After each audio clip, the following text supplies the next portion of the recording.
नमस्कार मित्रांनो, तुमचे trending news and latest update या चॅनलवर स्वागत आहे।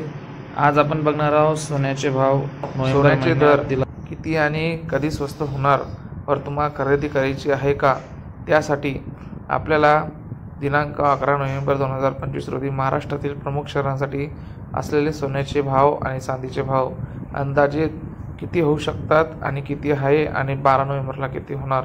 तर माहितीनुसार 11 नोव्हेंबर 2025 रोजी असलेले अंदाजित दर खालीलप्रमाणे आहेत। यात 3% GST आणि घडणावळ शुल्क समाविष्ट नाही। त्यात सोनं आहे 1,21,047 रुपये आणि त्याचा 22 कॅरेट सोन्याचा ग्राम होता 1,18,146 रुपये। तर चांदी ही 1,504 रुपये 10 ग्रॅम अशानुसार ही भाव दिलेले आहे। सोन्याची शुद्धता आणि हॉलमार्किंगसाठी आपण 24 कॅरेट सोने 99.9% शुद्ध असतं, अत्यंत मऊ। गुंतवणुकीसाठी त्यासाठी बार आणि नाणी वापरले जातात। तर 22 कॅरेट सोन्यासाठी 91.6% सोने असते। दागिने बनवण्यासाठी सर्वाधिक वापरले जाते 22 कॅरेट सोने, कारण ते पुरेसे शुद्ध असूनही मजबूत असते। 18 कॅरेट सोन्यामध्ये 75% सोने असते। त्यात हिऱ्याचे दागिने आणि पांढऱ्या गुलाबी सोन्यासाठी हे वापरले जाते। हॉलमार्किंग भारतातील दागिन्याची शुद्धता आणि प्रमाणित करण्यासाठी भारतीय मानक ब्युरो BIS द्वारे हॉलमार्किंग केली जाते।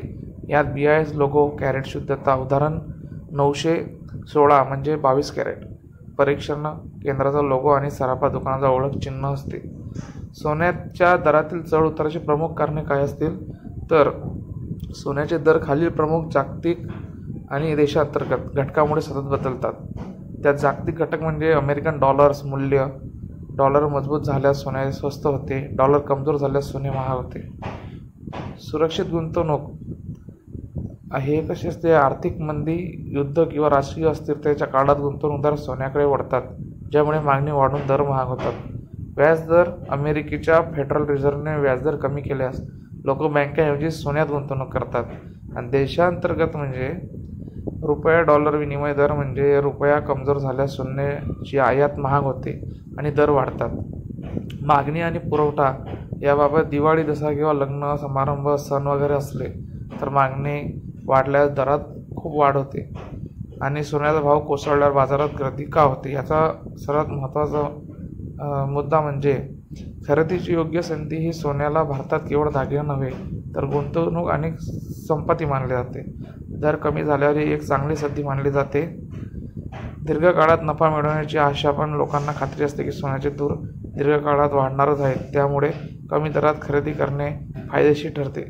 तरी मित्रांनो, तुम्हाला खरेदी करायची असेल तर आपली माहिती घ्या आणि वेळोवेळी आपल्या चॅनलवर सतर्क करा। आपण कळूया।